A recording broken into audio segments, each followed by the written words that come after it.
नमस्कार, आप देख रहे हैं मनी सेंट्रल और मैं हूं आपके साथ विशाल शर्मा। आज के इस शो में हम लोग सरकारी कर्मचारी और पेंशनर्स की बात करेंगे। 8वें वेतन आयोग पर आए सबसे बड़े अपडेट को आपके सामने रखने की कोशिश करेंगे। इसके अलावा सरकार ने तो मिडिल क्लास को बड़ी राहत देते हुए जीएसटी रेट कट का सौगात दिया, लेकिन जीएसटी कटौती के बाद कई कंपनियों की चिंता जो है वो बढ़ती हुई नजर आ रही है। कहीं इनपुट टैक्स क्रेडिट वाला मामला तो नहीं फंस रहा। पूरे मामले को आसान भाषा में समझने की कोशिश करेंगे। इस चर्चा में शामिल होने के लिए हमारे साथ मौजूद हैं हमारे सहयोगी और वरिष्ठ आर्थिक पत्रकार प्रवीण शर्मा सर। सर, आपका मनी सेंट्रल में बहुत स्वागत है। धन्यवाद विशाल। करीब 9 महीने से सरकारी कर्मचारी और पेंशन भोगी 8वें वेतन आयोग का बेसब्री से इंतजार कर रहे हैं, लेकिन अब इंतजार की घड़ियां खत्म होने वाली। क्या है शुभ संकेत, जानने और समझने की कोशिश करेंगे। 22 सितंबर से जीएसटी दरों में कटौती लागू होने वाली है। उससे पहले कैबिनेट सचिव टीवी सोमनाथन की अध्यक्षता में एक अहम बैठक हुई, जिसमें कई मंत्रालयों और विभागों के वरिष्ठ अधिकारियों ने हिस्सा लिया। इस बैठक में क्या हुआ, जीएसटी रेट कट को इंप्लीमेंट करने में क्या क्या चैलेंजेस सामने आ सकती हैं, इस पर चर्चा हुई या नहीं। राज्यों की चिंता क्या है, उनका कानूनी समाधान जो है यानी जो कंक्लूजन है वो क्या हो सकता है, प्रवीण सर से समझने की कोशिश करेंगे। अंतिम में चर्चा करेंगे जीएसटी कटौती के कमाल की। सरकार ने ऑटो सेक्टर को दिवाली का गिफ्ट भी दिया है। गाड़ियों पर जीएसटी में 10% की कमी की गई। छोटी गाड़ियों के साथ साथ बड़ी गाड़ियों पर भी डिस्काउंट्स दी गई। कंपनियों ने भी कीमतों में भारी डिस्काउंट की घोषणा की है। कहा जा रहा है कि इतनी छूट दी जा रही है कि लोग 3 या 4 गाड़ियां खरीद लें। तो चलिए बिना देर किए फटाफट करते हैं मनी सेंट्रल की शुरुआत। 8वें वेतन आयोग का करीब 1 साल से सरकारी कर्मचारी और पेंशनभोगी बेसब्री से इंतजार कर रहे हैं। आयोग के गठन में हो रही देरी और इसको लेकर अब तक बनी अनसर्टेनिटीज के बीच एक राहत भरी खबर आ रही। केंद्र सरकार ने कहा है कि वे राज्य सरकारों से 8वें वेतन आयोग के मामले पर गंभीरता के साथ चर्चा कर रहे हैं और वेतन आयोग के पैनल को लेकर भी जल्द फैसला किया जा सकता है। भारतीय मजदूर संघ की शीर्ष निकाय यानी जो यूनिट है गवर्नमेंट एम्प्लॉयज नेशनल कॉन्फेडरेशन के एक डेलीगेशन ने पिछले महीने केंद्रीय मंत्री जितेंद्र सिंह से मुलाकात की थी। इस दौरान 8वें वेतन आयोग के लागू होने में हो रही देरियां और सरकारी कर्मचारियों की चिंताओं पर चर्चा की, जिस पर मंत्री जी ने प्रतिनिधिमंडल को भरोसा दिलाया कि आयोग की घोषणा जो है जल्द की जाएगी और तुरंत पेंशन सचिव के साथ बैठक का इंतजाम किया जाएगा, ताकि जो है ओल्ड पेंशन स्कीम यानी जिसको कि आप ओपीएस के नाम से जानते हैं उसको बहाल किया जा सके। प्रवीण सर, कैसे देख रहे हैं इस डेवलपमेंट को? और मुझे तो समझ नहीं आ रहा है सर कि सरकार जो है माननीय जो वित्त मंत्री हैं वो संसद के पटल से कहती हैं कि ओल्ड पेंशन स्कीम को भूल जाइए, और उसके बाद जो है राज्य मंत्री साहब कहते हैं कि पेंशन सचिव से बात की जाएगी, ओल्ड पेंशन स्कीम को जो है इम्प्लीमेंट किया जा सकता है। मामला कुछ समझ में नहीं आ रहा है सर। नहीं, देखिए, ये भारतीय मजदूर संघ जो एक तरह से आरएसएस का एफिलिएट ऑर्गेनाइजेशन है, उसकी जो सरकारी कर्मचारियों का संगठन है, उसकी एक जो उप ब्रांच है, उनकी बैठक हुई केंद्रीय मंत्री जितेंद्र सिंह के साथ पिछले महीने हुई 4 तारीख को, और उसमें कई चीज़ों पर विचार विमर्श किया गया, जहाँ पे कि जो भारतीय मजदूर संघ की जो शाखा है उसने बहुत सारे बिंदु रखे सरकार के सामने। अब चूंकि आरएसएस की एक एफिलिएट ऑर्गेनाइजेशन है, तो इसलिए उसकी चीज़ों का महत्व भी बढ़ जाता। भारतीय मजदूर संघ एक बड़ा जो है कर्मचारियों का संगठन है। अब इसमें 8वें वेतन आयोग से लेके पुरानी पेंशन की बहाली तक की बातें हुई हैं और बहुत गंभीर चीज़ें हैं जो कि जिन पे गौर करना ज़रूरी हो जाता है जी। और जो पूरी मीटिंग हुई, उसके बाद 4 तारीख को ये मीटिंग हुई, 5 तारीख को पेंशन जो डिपार्टमेंट है उनके साथ बैठक हुई जी। इस संगठन के लोगों की। वहाँ पे डिमांड हुई कि जो पुरानी पेंशन योजना को लागू किया जाए, एनपीएस और यूपीएस दोनों को खारिज करने की मांग की गई। और सरकार ने एक तरह से मंत्री जो जितेंद्र सिंह हैं उन्होंने कहा कि आपकी मुलाकात इनके साथ होगी, मुलाकात में डिमांड्स रखी जाएंगी। अब यहाँ से देखिए ये बात निकल के आती है कि क्या सरकार के अंदर भी एक कन्फ्यूजन है या क्या सरकार कुछ बहुत बड़े फैसलों को बदलने के लिए भी एक तरह से तैयार है आने वाले वक्त में। क्योंकि एक तरफ सरकार संसद में इस बात को साफ तौर पे कहती है, जो वित्त राज्य मंत्री हैं उनकी तरफ से, बल्कि वित्त मंत्री ने स्वयं इस बात को कहा कि किसी भी हालत में पुरानी पेंशन व्यवस्था लागू नहीं होगी। लेकिन अब जब अगस्त में जो मीटिंग हुई उसके बाद पुरानी पेंशन को लेके जो डिमांड रखी गई, और उसमें बैठक हुई सरकारी जो उनके प्रतिनिधि के साथ, वहाँ से अब फिर ये बात निकल के आ रही कि क्या सरकार आने वाले वक्त में पुरानी पेंशन को लेके फिर से चीज़ों को या कैलकुलेशंस को फिर से कर सकती है। और उसका संकेत इस बात से भी मिल रहा है कि हाल के वक्त में सरकार ने बहुत सारी चीज़ों में अपना चीज़ों को बदला है। जी, जैसे जीएसटी का ऑल ऑफ सडन एक बड़ा फैसला आया। 15 अगस्त को प्रधानमंत्री मोदी लाल किले पे आए और वहाँ से उन्होंने जो बड़ा ऐलान किया, उसकी अपेक्षा या उसकी कहें इतना बड़ी जो डिसीजन है जिसकी उम्मीद शायद पिछले कई वर्षों में किसी ने की नहीं होगी। मनी सेंटर में हम लोगों ने इस बात की चर्चा भी की थी कि सरकार अगर चाहे सर तो 1 महीने के भीतर इतना बड़ा कदम उठाया जा सकता है, जिसकी बात कही जा रही थी। लगातार 8 साल से कहा जा रहा था कि 5 तरह के टैक्स है, समझने में नहीं आ रहा है कि क्या कौन सा टैक्स कब लगेगा। तो उसी चीज को लेके सरकार ही ये कहा करती थी कि आखिर आप ऐसा कैसे उम्मीद कर सकते हैं कि सारी चीजों पे एक जैसा टैक्स हो जाए। तब सरकार का तर्क ये था कि अलग अलग सामान हैं, उनकी अलग अलग कैटेगरीज हैं, उन पे अलग अलग टैक्स होना चाहिए।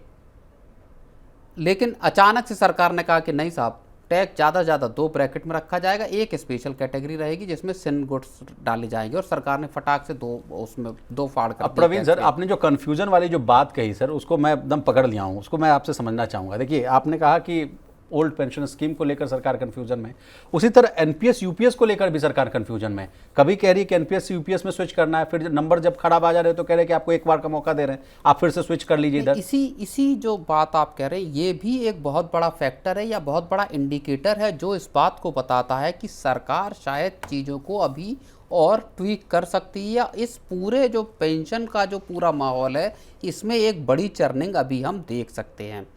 यूपीएस से तो एनपीएस से यूपीएस में आने की बात तक तो ठीक था। सरकार एक बहुत बड़ा विकल्प दे रही कि आप चाहें तो आपके रिटायरमेंट के 1 साल पहले तक, या वीआरएस अगर आप ले रहे हैं तो उसके 3 महीने पहले तक आप वापस यूपीएस एनपीएस में जा सकते हैं। अगर आपको लगता है कि यूपीएस में जो मिलने वाली पेंशन है, फंड है, वो बहुत कम रहेगा, तो आप बिल्कुल लास्ट लेग में अपने जॉब के आप वापस फिर से जा सकते हैं एनपीएस में। इसका मतलब यह है कि सरकार को लग रहा है कि यूपीएस को लेके पूरा मामला गड्ढमड्ढ है, और हो सकता है वहीं से ये जो बीएमएस की जो बैठक हुई है सरकार के साथ, और जहां इस बात का भी आश्वासन दिया गया कि ठीक है आप मुलाकात कीजिए पेंशन के जो सरकार के प्रतिनिधि हैं उनके साथ, वहां से ये और साफ तौर पे बीएमएस के जो प्रतिनिधि हैं उन लोगों ने साफ कहा कि भैया ना हमें एनपीएस चाहिए ना यूपीएस चाहिए, आप पुरानी पेंशन व्यवस्था को लागू कीजिए सरकारी कर्मचारियों के लिए जी। तो क्या सरकार आने वाले वक्त में फिर इस तरफ लौट सकती है, फिर पाला बदल सकती है? क्योंकि इस वक्त सरकार किसी भी तरह से एक तरह से कंज्यूमर ओरिएंटेड जो पॉलिसीज हैं, डिसीजंस है, पॉलिसीज है, उनको लेकर आने में लगी हुई है। चलिए प्रवीण सर, इसके अलावा एक और मांग की गई है कि कोविड-19 के दौरान जो 18 महीने का जो डीए जो फ्रीज हो गया था, जिसको सरकार ने नहीं दिया था, उसको भी कहा गया है कि रिलीज़ कर दीजिए। इसके पीछे का तर्क ये दिया गया सर, लगातार मैं पेंशन और सैलरी वाले मामले पे मैं जुड़ा रहता हूँ, और जो कर्मचारी संगठन है उनके मुखिया से भी बातचीत होती रहती है, उनके प्रतिनिधि से भी बातचीत होती रहती है। उनका कहना है कि देखिए विशाल जी, अभी सरकार कहती है कि जीएसटी का कलेक्शन बम्पर है, आप जीडीपी को लेकर कहते हैं कि फास्टेस्ट ग्रोइंग इकोनॉमी 8% की दर से चल रही है, आपके पास भरपूर पैसा है, तो भाई 18 महीने का डीए देने में क्या ही आफत आ रही है? नहीं, बिल्कुल कर्मचारियों की मांग जाहिर तौर पर नाजायज़ तो नहीं है। जो उनका ड्यू है जी, सरकार को उसको लौटाना चाहिए। लंबे वक्त की पीरियड की बात है, 4 महीने 6 महीने तक की बात होती, तब भी 18 महीने का अगर ड्यू बकाया है कोविड के पीरियड का, तो उसको सरकार को उस पर सरकार बहुत सारे, देखिए चाहे 8वां वेतन आयोग हो, चाहे ये ड्यूज हो आपके एरियर जो है, और या फिर की नौकरी वाला भी मामला है सर, कहा जा रहा है कि 5% का जो ब्रैकेट है उसमें भी थोड़ा सा रिलैक्सेशन दीजिए ताकि अधिक लोग जो है नौकरी में आ पाएं। तो वो ये हो गया, और फिर आपका पुरानी पेंशन का मसला हो गया। ये 5-6 मसले ऐसे हैं जो सरकार के लिए अभी भी एक चुनौती की तरह बने हुए, जहां सरकार एक परमानेंट सॉल्यूशन नहीं ला पा रही, नंबर 1। नंबर 2, जो बड़ी तादाद में केंद्र सरकार के कर्मचारी हैं उनको सेटिस्फाई भी नहीं कर पा रही, और बार बार आंदोलनों का रास्ता भी, जैसे 19 सितंबर के आंदोलन की बात 9 नवंबर, फिर 9 नवंबर को आंदोलन की बात है कि साहब एक पेंशन का आंदोलन होगा, एक 8वें वेतन आयोग के लिए आंदोलन होगा। तो कर्मचारी संगठन सरकार पे दबाव बनाए हुए हैं। बीएमएस की भी मुलाकात इसी सिलसिले में है, जहां 8वें वेतन आयोग के तत्काल गठन की बात की मांग की गई सरकार से। सरकार ने भी कहा कि हम इसको जल्द से जल्द गठित करना चाहते हैं और करेंगे। लेकिन कुल मिला के चीज़ें जो सरकारी कर्मचारियों के मोर्चे पर हैं वहाँ अभी फंसी हुई हैं। और बड़ी बात यह है, देखिए 8वां वेतन आयोग गठित होगा ये तय है, आज नहीं तो कल होगा। उसकी इम्प्लीमेंटेशन का भी टाइम ऑलमोस्ट फिक्स है, ठीक है, अगले साल से उसको इम्प्लीमेंट भी सरकार करेगी, चाहे भले एरियर का पैसा दे, एक चीज। लेकिन जो पेच सबसे ज्यादा फंसा हुआ है वो फंसा हुआ है पुरानी पेंशन को लेके। क्या पेंशन पे सरकार सबसे बड़ा रेडिकल फैसला लेगी? 2004 के बाद जब बंद किया गया था, आपको वो भी एक रेडिकल फैसला था, वो बहुत बड़ा रेडिकल फैसला था सरकार का, एक सबसे बड़ा खजाने को बचाने की मुहिम के तौर पे वो फैसला लाई थी, जो एक वाकई बड़ा फैसला था। अब क्या सरकार ये मानकर चल रही कि कंजम्पशन बूस्ट से इकोनॉमी को उठाया जाए, तेजी लाई जाए और उस बूस्ट से ही खजाने को वापस भरा जाए, और उसके तहत क्या पुरानी पेंशन को लाने का फैसला भी सरकार अपने इसी कार्यकाल में कर सकती है? ये एक बहुत बड़ा सवाल पैदा हो रहा है विशाल। ओके प्रवीण सर, एक और खबर है, कहा जा रहा है कि जो 2 बार डीए मिलता है साल में, एक तो जनवरी में मिलता है, एक जुलाई में मिलता है, तो इस बार कहा जा रहा है कि अच्छा तोहफा मिल सकता है सरकारी कर्मचारियों को। 1 करोड़ के आसपास है, 48 लाख कर्मचारी और 60 से 65 लाख माफ कीजिएगा पेंशनर्स हैं। कहा जा रहा है कि 2% इस बार डीए नहीं बढ़ेगा, अच्छी खासी बढ़ोतरी होगी, 3% के आसपास की डीए में बढ़ोतरी होगी, उनको फायदा मिल सकता है। तो इस पर कुछ आप कमेंट करना चाहेंगे? त्योहारी सीजन आ रहा है सर, काफी वक्त से चल रही है ये इस बात की जो उम्मीद कर्मचारियों के बीच में कि 3% का डीए का इजाफा हो सकता है त्योहारी सीजन के पहले सरकार देगी। तो अब कितना डीए हो जाएगा सर? ताकि अब 58% डीए हो जाएगा, अभी 55% के आसपास है, 3% बढ़ के। तो कुल मिला के फेस्टिव सीजन से पहले एक बड़ा जो दिवाली गिफ्ट है वो सरकारी कर्मचारियों के लिए, उसमें एडिशनल चीजें हैं, बाकी आम जनता को तो जीएसटी कट के तौर पे सरकार ने दे ही दिया है। चलिए सर आगे बढ़ते हैं।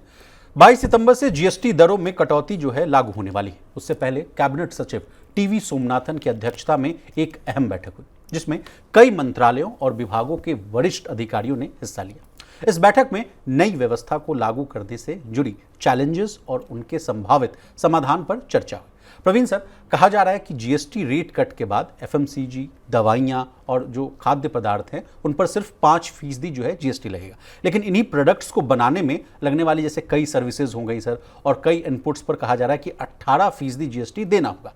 इससे कहा जा रहा है सर कि इन्वर्टेड ड्यूटी स्ट्रक्चर उल्टा हो जाएगा और कंपनियों के पास बड़ा हिस्सा जो आईटीसी का है वो बचा रह जाएगा, जिसका उपयोग नहीं हो पाएगा।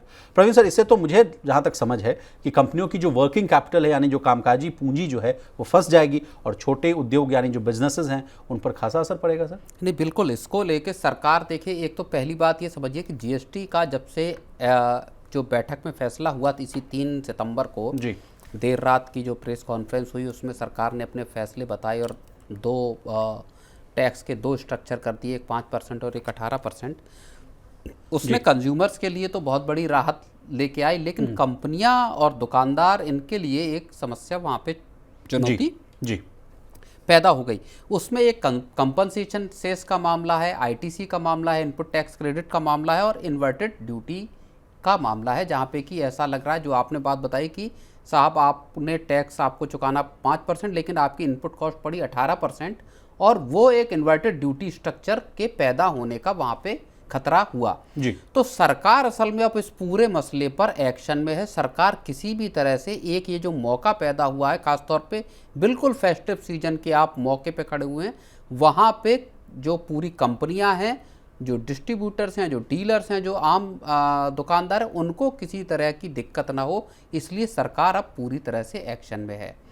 इसमें ये मामला है, एक इंटर मिनिस्ट्रियल जो बैठक हुई जिसकी अगुवाई जो है टीवी सोमनाथन साहब ने की जी, जो कैबिनेट सेक्रेटरी हैं, और उसमें इनको जो आईटीसी का जो वो है इनपुट टैक्स क्रेडिट का, उसका इस्तेमाल आपका एसजीएसटी यानी स्टेट जो जीएसटी है या जो कस्टम्स ड्यूटी है उसको ऑफसेट करने या इसको ट्रेडेबल स्क्रिप्ट्स में कन्वर्ट करने का इनका मौका दिए जाने का एक जो ऑप्शन है, इस पे विचार विमर्श हुआ है। नहीं, कुछ चैलेंजेस पर भी बात हुई है सर, उसको एक एक करके मैं आपके सामने रखने की कोशिश करता हूं। एक तो कहा जा रहा है कि राज्यों की बात की जा रही है, राज्यों को डर लग रहा है कि उनका जो राजस्व है यानी जो रेवेन्यू है वो खो सकता है, उनकी कमी का डर है। दूसरा कहा जा रहा है कि सर जीएसटी कानून जो है सीजीएसटी और एसजीएसटी को आपस में एडजस्ट करने की अनुमति नहीं देता है, ये भी एक चैलेंजेस सामने आ रही है प्रवीण सर। फिर उसके बाद ये कहा जा रहा है कि कस्टम ड्यूटी जो है अलग कानून से लगता है, इसलिए उसकी भरपाई जो है जीएसटी क्रेडिट से संभव नहीं है। और इस पूरे मामले पर प्रवीण सर, मैंने टैक्स एक्सपर्ट से भी बात की तो उनका कहना है कि अगर इसका हल नहीं निकाला गया विशाल,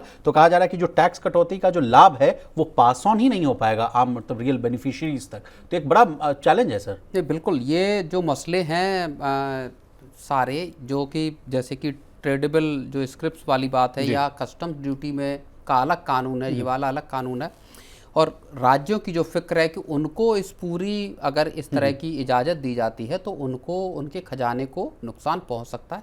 तो ये तमाम चीज़ें ऐसी हैं या चैलेंजेस हैं जिन पे सरकार अब पूरी मुस्तैदी से काम कर रही है और इसका जल्द से जल्द हल, क्योंकि अकेले जो आप समझिए कि जो ये हैं आपके ऑटो डीलर्स हैं, उनको ही करीब 2,500 करोड़ का जो इनपुट क्रेडिट वाला जो मसला है, कंपनसेशन सेस का मामला है, वहां पे उनका पैसा फंसता नजर आ रहा है जी। अब वो कैसे उसकी भरपाई होगी, ये एक बड़ा सवाल है।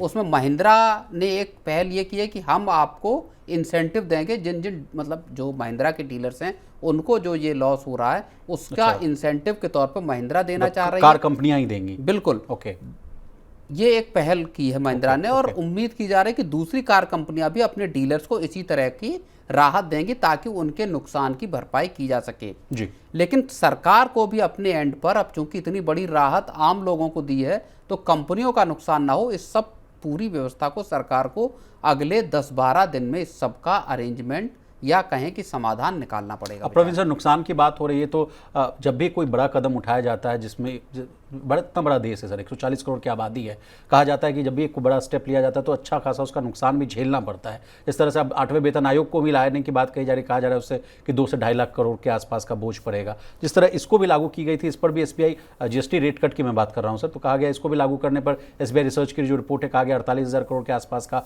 जो बर्डन है वो हो सकता है। लेकिन इस पर फिर से काट आया, कहा गया कि 48,000 करोड़ का लॉस नहीं हो सकता है, उसकी मतलब उस मतलब लॉस को कम बताया गया, कहा गया कि उतना लॉस लगता हुआ नहीं नजर आएगा। लेकिन नुकसान की बात कर रहे हैं सर, आपसे समझना चाहेंगे सर, इतने बड़े चीज़ को इम्प्लीमेंट करने में क्या नुकसान वाकई होगा या उसकी भरपाई हम लोग कर लेंगे? नहीं, नुकसान हो सकता है और हो सकता है नुकसान ना हो, बल्कि कंजम्पशन का एक बड़ा बूस्ट। देखिए, कंज्यूमर बिहेवियर को आप आकलन नहीं कर सकते अभी बिल्कुल शुरुआत में आपने, हाँ अभी बिल्कुल आपने शुरुआती आपने एक ऐलान किया है, अगले 2-3 महीने में उसका रियल जो असर है, मान लीजिए अक्टूबर में जैसे अगर हम कर रहे हैं फेस्टिव सीजन में कितना क्योंकि एक अनुमान ये भी बताया जा रहा है कि हर परिवार को इस जीएसटी कट से ही तकरीबन 2,000 रुपये उसकी जेब में बचेंगे, जो ग्रोसरीज पे दूसरी चीज़ों की जो आम खरीदारी वाली चीजें हैं उससे ही हर परिवार की जेब में 2,000 रुपये बचेंगे। तो वो 2,000 रुपये के 2 तरीके हैं। एक तरीका यह है कि परिवार उस पैसे का इस्तेमाल करे इन्वेस्टमेंट में, जो पैसा बचा है उसका एफडी करें या आरडी खोल दें या एसआईपी कर ले। दूसरा तरीका है वो पैसा फिर से कंजम्पशन में आए, उसका सामान खरीदा जाए, उसका घूमने फिरने या इस तरह से इस्तेमाल हो। तो कंजम्पशन बूस्ट, अच्छा एक जो और एक आकलन आ रहा है कि साहब हो सकता है 2.25 लाख करोड़ का कंजम्पशन बूस्ट सडन एकदम इकोनॉमी में आए। तो कह नहीं सकते हम अभी ये कि क्या 48,000 करोड़ का नुकसान होगा या 48,000 करोड़ रुपए का एक कंजम्पशन का जंप हमको दिखाई देगा इकोनॉमी में। दोनों चीजें संभव हैं, देखना ये होगा कंज्यूमर बिहेवियर किस तरह से वर्कआउट करता है। जी। चलिए सर, आगे बढ़ते हैं और इसी स्टोरी की कंटिन्यूटी है सर। जीएसटी सुधारों से ऑटो सेक्टर गदगद है। भारत में ऑटो कंपनियों के निवेशकों के लिए अच्छी खबर। हाल ही में हुए जीएसटी सुधारों में ऑटो सेक्टर को काफी राहत दी गई। प्रधानमंत्री नरेंद्र मोदी ने 15 अगस्त को लाल किले के प्राचीर से जीएसटी सुधारों की घोषणा की थी। उसके बाद से बीएसई में लिस्टेड 20 ऑटो कंपनियों के शेयरों में करीब $33 बिलियन की बढ़ोतरी हुई। ऑटो सेक्टर का इंडेक्स इस दौरान 12% से ज़्यादा बढ़ चुका है। हालांकि इस दौरान बीएसई जो सेंसेक्स है वो लगभग जो था वो स्टैग्नेंट था सर, स्थिर था। अब ये तो बात हुई शेयर बाजार और इकॉनमी की, लेकिन नई कार खरीदने का प्लान बनाने वाले की भी बल्ले बल्ले हो गई प्रवीण सर। छोटी कारों पर जीएसटी जो है 28% से घटकर 18% कर दिया गया है, जबकि लग्जरी गाड़ियों पर जो 50 से 55 या 60% टैक्स लगता था सर, उसको घटाकर 40% कर दिया गया। प्रवीण सर, कहा जा रहा है कि इतना डिस्काउंट मिल रहा है कि लोग क्या एक क्या दो क्या 3 गाड़ियां खरीद सकते हैं। अब ये पूरा मामला है क्या और कैसे खरीद लेंगे सर 1-2 गाड़ियां? नहीं, बिल्कुल। जैसे अब समझ लीजिए कि जो टाटा की या डिफेंडर है, लैंड रोवर की डिफेंडर है, उसकी खरीद पे बता रहे हैं जो वो आ रहे हैं अनुमान, उसमें माना जा रहा है कि तकरीबन 30 लाख रुपए का डिस्काउंट मिलेगा। अब आप समझिए कि 30 लाख रुपए में तो एक फ्लैट अच्छा खासा खरीदा जा सकता है। कुछ नहीं, दिल्ली एनसीआर में नहीं भी मान लीजिए तो उसके आसपास के इलाकों में तो आपको 30 लाख में एक मतलब टियर 2 टियर 3 सिटीज में, टियर 2 टियर 3 में 2 BHK फ्लैट तो कम से कम बहुत अच्छा आ जाएगा। तो इतना बड़ा डिस्काउंट है, और शायद मैं ये मान रहा हूँ कि भारत के इतिहास में सबसे बड़ा जो फेस्टिव जो वो है बोनांजा है या धमाका है, वो इस वक्त कंज्यूमर्स को मिलने जा रहा है। खास और पूरी जो जीएसटी कट है, इसके केंद्र में दरअसल ऑटो सेक्टर नजर आता है। और इसीलिए ऑटो सेक्टर की, जब आपने बताया कि इंडेक्स में जबरदस्त तेजी दिखाई दी जी। अब चाहे आप महिंद्रा की गाड़ियां उठा लीजिए, बहुत मशहूर जो गाड़ियां हैं, पॉपुलर गाड़ियां हैं, चाहे स्कॉर्पियो हो, XUV 700 हो, या आपकी मारुति की कारें हों, या फिर BMW या मर्सिडीज जैसी गाड़ियां हों, सारी गाड़ियों पर अच्छे खासे तगड़े डिस्काउंट ऐसे हैं जो कि एक कंज्यूमर को इस वक्त इस बात के लिए उत्साहित कर सकते हैं कि वो जी गाड़ी खरीदने का, जिनका फैसला 1-1.5 साल से लंबित था, वो भी आ सकते हैं। और जो अभी सोच रहे थे कि हो सकता है अगले 1-1.5 साल में गाड़ी खरीद ली जाएगी, वो भी शायद इस फैसले से, जो जीएसटी कट का और डिस्काउंट का फैसला है, उससे जंप करके अभी तो एक जो इन्वेंट्री की जो पाइलअप की समस्या थी, मुझे लगता है कि ये जो फेस्टिव सेल है, इससे इन्वेंट्री का जो प्रॉब्लम है वो आपका सुलझता हुआ ऑटो सेक्टर का दिखाई देगा जी। दोनों सेक्टर, 2 बड़े सेक्टर हैं जो कि पिछले कुछ वक्त से परेशानी का शिकार थे। सबसे ज्यादा ऑटो सेक्टर और उसके बाद FMCG। दोनों के दोनों सेक्टर जो है वो अर्बन और रूरल दोनों जगहों पर स्लो डाउन का सामना कर रहे थे। अगस्त में भी अगर आप देखेंगे तो पैसेंजर व्हीकल की सेल बहुत मामूली 3% मात्र, हाँ, तो बहुत मामूली जो है उसमें इजाफा दिखाई दिया है। और ऐसे में अब ये लग रहा है कि जो सितंबर की जो सेल है, क्योंकि महिंद्रा जैसी कंपनी ने तो तत्काल लागू कर दिया। Exactly सर, 22 तारीख का कोई इंतजार नहीं कर रहा है क्योंकि देखिए उसकी वजह भी है, फायदा, कोई भी व्यक्ति अगर आप कहेंगे कि मैं 22 तारीख को अगर कट ऑफ डेट बना दिया कि इस डेट से लागू होगी, तो आपकी आज से यानी 3 सितंबर के बाद से 22 सितंबर तक एक गाड़ी नहीं बिकेगी। क्योंकि जहां 50,000 या जहां 10,000 का भी अगर डिस्काउंट किसी व्यक्ति को अपनी कार पर जो आज आप खरीदने जा रहे हैं और 22 सितंबर के बाद जो खरीद रहे हैं, उसमें अगर आपको 10,000 का भी डिस्काउंट दिखाई देगा तो कोई भी व्यक्ति नहीं खरीदेगा। एग्जैक्टली सर, यही स्ट्रैटेजी होगी। फिर फायदा क्या होगा? अगर आपकी गाड़ियां खड़ी रहे तो कंपनी ने कहा कि साहब 22 तारीख को देना, वो आज ही दे दो, कम से कम सेल्स तो निकलती रहेगी। Exactly sir, exactly. तो सर, ये एक बहुत बड़ा मसला यहाँ पे है। सर, एक और खबर आ रही है, कहा जा रहा है कि जो अमेजन सेल हो गया या फ्लिपकार्ट का जो मेगा सेल आने वाला है, उस समय कहा जा रहा है कि तगड़ी खरीदारी होगी। कहा जा रहा है कि 2.19 लाख करोड़ के आसपास के अर्बन पीपल जो है, अर्बन इंडिया के जो लोग हैं, वो इतना पैसा खर्च कर सकते हैं।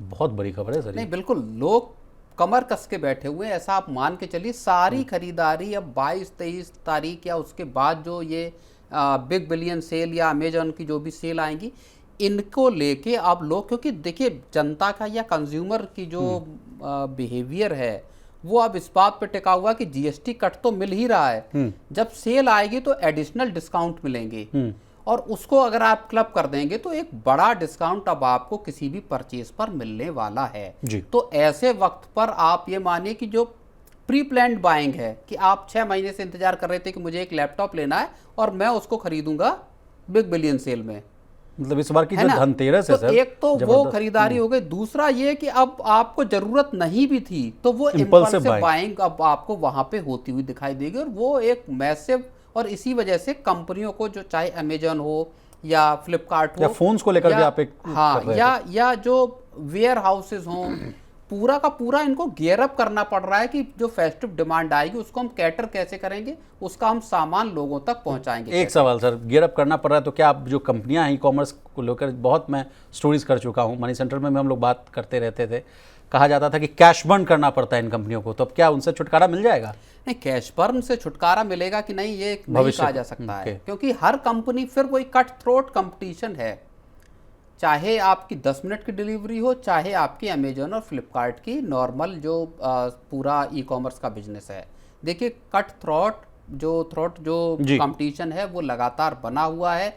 फ्लिपकार्ट की कोशिश ये होगी कि वो अधिकतम सामान बेचे, अमेजोन की कोशिश होगी कि वो अधिकतम सामान बेचे। ऐसे में बम्पर डिस्काउंट कंपनियां अपनी तरफ से देंगी और वो पैसा अपनी जेब से लगाएंगी, ताकि ज़्यादा से ज़्यादा मार्केट शेयर, ज़्यादा से ज़्यादा जो बिजनेस है इस पूरे सीजन में वो गार्नर किया जा सके, इकट्ठा किया जा सके। और इसी वजह से अब आप ये भी देख लीजिए, मतलब एक मिसाल के तौर पे बता रहा हूँ कि स्मार्टफोन्स की सेल जो है उसको लेके भी बड़े जो खबरें आ रही हैं वो ये आ रही है कि बम्पर डिस्काउंट इस बार, क्योंकि जो शिपमेंट है वो आप समझिए कि 2020 के बाद के एक तरह से कहें कि काफ़ी कम लेवल पे है। शिपमेंट वाला मामला नहीं समझा मैं। शिपमेंट जो मोबाइल फोन जो आपके जाते हैं, आपके एक्सपोर्ट हो रहे हैं, शिपमेंट हो रहे हैं या आ रहे हैं आपके मोबाइल फोन, तो उसमें आप समझिए कि जो अनुमान है वो ये बताया जा रहा है कि 14.5 करोड़ के आसपास इस साल का जो आउटलुक है 2025 का, उतने शिपमेंट का अनुमान है। Okay sir. जबकि 2020 में ही ये 15 करोड़ था। ओके। उसके बाद फिर ये बढ़ा, 22 में थोड़ा कम हुआ, लेकिन 2024 में इसके 15.1 करोड़ पे था। तो मोबाइल्स पे भी असल में जो इनकी भी इन्वेंट्री पाइलअप है एक तरह का, जो अनसोल्ड फोन्स हैं, इन सब पे बड़े डिस्काउंट विशाल इस दौरान चलिए। अब प्रवीण सर, ये तो बात हुई न्यूज़ की, अब आपसे इनसाइड स्टोरी समझना चाहेंगे। अब ये सब तमाम जो सेल्स बढ़ेगा, कंजम्पशन बढ़ेगा, क्या इससे सर रोजगार की जो समस्या वो दूर होगी? क्योंकि देखिए ई कॉमर्स से जुड़े हुए बहुत लोग हैं जो अपनी रोज़मर्रा की ज़िंदगी जीने के लिए उस काम को करते हैं सर, तो क्या फिर वहाँ भी बहालियाँ और होंगी, लोग आएंगे इस उद्योग में, उनकी इनकम बढ़ सकती है, सैलरी बढ़ सकती है, रोजगार बढ़ेंगी, ये बात आप तय मानिए। जीएसटी कट से ही जॉब बढ़ना तय है। बाकी ये जो फेस्टिव सीजन की जो आपकी हायरिंग है, ये एक तरह की टेम्परेरी हायरिंग होती है, हर साल होती है डिलीवरी करने के लिए, लॉजिस्टिक्स में या अलग अलग फंक्शंस में, चाहे टेलीकॉलर हो या सॉल्यूशन प्रोवाइडर हो, ये सब रोल्स में भी हायरिंग होती है और आपके डिलीवरी के मोर्चे पे भी हायरिंग होती है। लेकिन ये टेम्परेरी होती है, कई बार 2-3-4 महीने के बाद इनका वो होता है। लेकिन जीएसटी कट से पूरी की पूरी मैन्युफैक्चरिंग लाइन हो, बाकी सारे जो उसमें है वहाँ पे आपकी हायरिंग को बढ़ते हुए या हायरिंग में तेजी हमको दिखाई दे सकती है और अच्छी खासी नौकरियों का इजाफा हो सकता है इस वक्त। चलिए, लेकिन नौकरियों के सामने, अब एक लाइन में करूँगा, नौकरियों के सामने इस वक्त एक बहुत बड़ा खतरा एआई का बना हुआ है, जो कि जो पूरा जो टेक्नोलॉजी सेक्टर है वहाँ पे नौकरियों का एक बहुत बड़ी मुश्किल दौर सामने दिखाई दे रहा है विशाल इस वक्त। चलिए सर, आगे बढ़ते हैं और वोडाफोन आइडिया की बात करते हैं। वोडाफोन आइडिया ने फिर से सुप्रीम कोर्ट का दरवाजा खटखटाया है। मामला फिर से वही जुड़ा हुआ है एजीआर मामले का। कहा जा रहा है कि डिपार्टमेंट ऑफ टेलीकम्युनिकेशन ने इनको एक चिट्ठी भेजी है और कहा है कि 2774 करोड़ रुपए का आप पर एजीआर ड्यूज है, उसको आप प्लीज चुकाइए। इसी को लेकर इन्होंने याचिका दाखिल की है सुप्रीम कोर्ट में और कहा है कि फिर से जो एजीआर कैलकुलेशन वाला जो मामला है उसको दुरुस्त किया जाए। उनका आरोप है, याचिका में कंपनी ने क्या क्या कहा है बात, ये भी मैं आपको बता दूं। कहा गया है कि कई मामलों में एजीआर को दोबारा जोड़ा गया है। डीओटी ने तब 5,960 करोड़ रुपए की मांग की थी, अब सरकार ने अतिरिक्त 2,774 करोड़ रुपए की मांग रखी है और 13 अगस्त को कहा जा रहा है कि नोटिस भेजा गया है। किसके तरफ से? डिपार्टमेंट ऑफ टेलीकम्युनिकेशन की तरफ से, और कहा गया है कि 15 दिन के भीतर है जो आपको जवाब देना है। इस समय आपके स्क्रीन पर वोडाफोन आइडिया का शेयर दिख रहा होगा। जैसे ये खबर आई है, अच्छी खासी तेजी के साथ कारोबार करता हुआ दिख रहा था, 7-7.5 रुपए के आसपास कारोबार कर रहा था, लेकिन वहीं से उसी पीक से शेयर जो है हल्की गिरावट के साथ बंद हुआ है और 7 रुपये 26 पैसे के आसपास क्लोज हुआ है। प्रवीण सर से समझने की कोशिश करेंगे, क्योंकि वोडाफोन आइडिया कोई बहुत ही गंभीर, और सर आप अच्छी तरीके से डिकोड करते हैं वीआई वाले मामले को, एजीआर ड्यूज हो या तमाम तरह के मामलों को।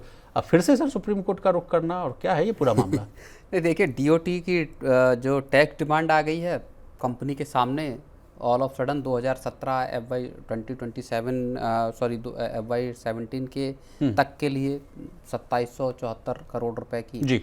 अब वो उसमें जो AGR को किस तरह से कैलकुलेट किया गया इसको लेके कंपनी को, वोडाफोन आइडिया को इस पे आपत्ति है और कंपनी इसको लेके सुप्रीम कोर्ट चली गई है। कुछ दिन पहले ही ये कहा जा रहा था कि DOT का एक लेटर गया है PMO के पास, जहां पे ये कहा गया है कि कंपनी को किस तरह से राहत दी जा सकती है, बेल आउट किया जा सकता है, इसको ऑप्शंस को तलाशा जाए। फिर खबर आई सर कि PMO सिर्फ नहीं होगा, वहां फिर एक किचन कैबिनेट बैठेगी और तमाम लोग जो हैं उस पर राय मशवरा करेंगे, तब आपको राहत मिल सकती है। हाँ बिल्कुल, उसमें फिर ये कहा गया कि अलग अलग डिपार्टमेंट जो हैं वो सभी होंगे, केवल PMO नहीं होगा, उसमें बाकी के जो सेक्रेटरीज होंगे, बाकी के डिपार्टमेंट्स होंगे, वो सब बैठेंगे और फिर इस पर विचार करेंगे कि किस तरह से कंपनी को राहत दी जा सकती है। और अब इसके बाद एक नया आया मामला ये कि साहब एडिशनल टैक्स की डिमांड की गई और उस टैक्स की डिमांड के बाद अब कंपनी चली गई वो। तो कुल मिला के वोडाफोन आइडिया में एक दिन ठीक खबर आती है, दूसरे दिन फिर उसके उलट खबर आ जाती है। कभी कहा जाता है कि सरकार बचाना चाहती है, कभी कहा जाता है अच्छा जो मोरेटोरियम है वो इसी मार्च तक है, मार्च 2026 तक, उसके बाद कंपनी के ऊपर जो AGR के बकाया को 18,000 करोड़ रुपए की जो किस्त है वो साल की, वो उनके ऊपर शुरू हो जाएगी। तो अब उसी को बचाने को लेके मांग है कि भाई इन पे ब्याज कम किया जाए, मोरेटोरियम को भी कहा गया था सर कि बढ़ाने की कोशिश की जाए। बिल्कुल, वो भी कहा जा रहा था कि आपको 20 साल 25 साल का करा जा सकता है या एक्सट्रीम केस में 50 से 100 साल तक किया जा सकता है कि आप धीरे धीरे पैसा अपना चुकाते रहिए।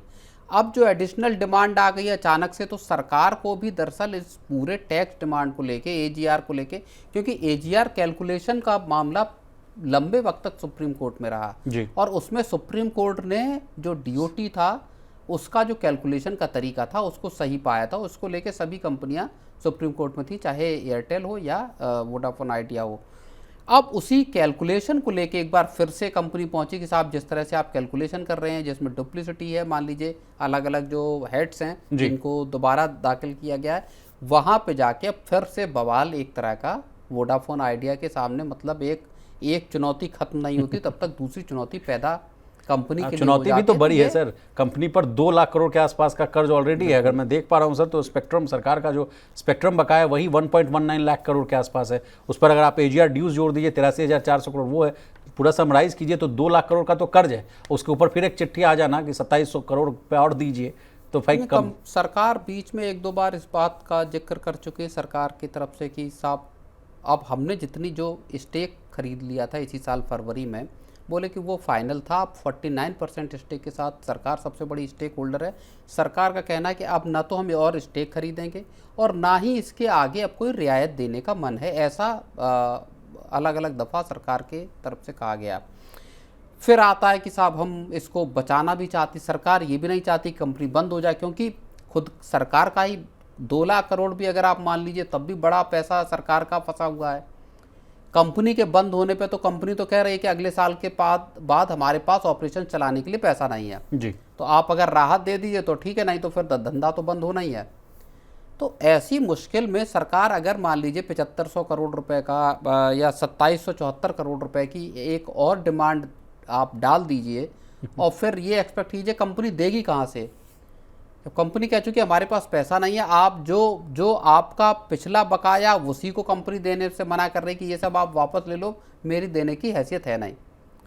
तो बड़ा पेचीदा मामले हैं इनमें। सरकार को असल में एक बार बैठ के, अच्छा लेकिन समस्या इसमें यह है कि अगर सरकार किसी एक कंपनी को इस तरह के आप बेल आउट देती है तो तमाम कंपनियां, न केवल टेलीकॉम सेक्टर की बल्कि बहुत सारी दूसरी कंपनियां, अभी जयप्रकाश एसोसिएट का मामला है जिसमें बोली लगाई वेदांता ने या अदानी ग्रुप ने भी बोली लगाई थी, तो फिर ऐसी तमाम कंपनियां सरकार के दरवाजे पे आके खड़ी हो जाएंगी। साहब जब आप वोडाफोन आइडिया को बचा सकते हैं तो हम भी बहुत बड़ी इंफ्रास्ट्रक्चर कंपनी है, हमने भी इतना बड़ा एक्सप्रेस भी बनाया है, हमें भी बचाया जाना चाहिए। तो ये कुछ बहुत बेसिक से सवाल हैं और जो कि पॉलिसी लेवल पे फिर सर पैदा हो सकते हैं। बीच में प्रवीण सर ये भी तो खबरें आई थी कि $1 अरब यानी 8800 करोड़ के आसपास का लोगों को खोजा भी जा रहा था कि जो इन्वेस्टमेंट करें। उसमें बीच में ये भी बात है कि आदित्य बिरला ग्रुप की तरफ से हिस्सेदारी बेची जा सकती है ताकि वो नए इन्वेस्टर को खोजा जाए। वो कहा गया कि उसमें आए 12 से 13% स्टेक के लिए एक एक्सटर्नल शेयर होल्डर को सरकार या इन्वेस्टर को सरकार तलाश रही है।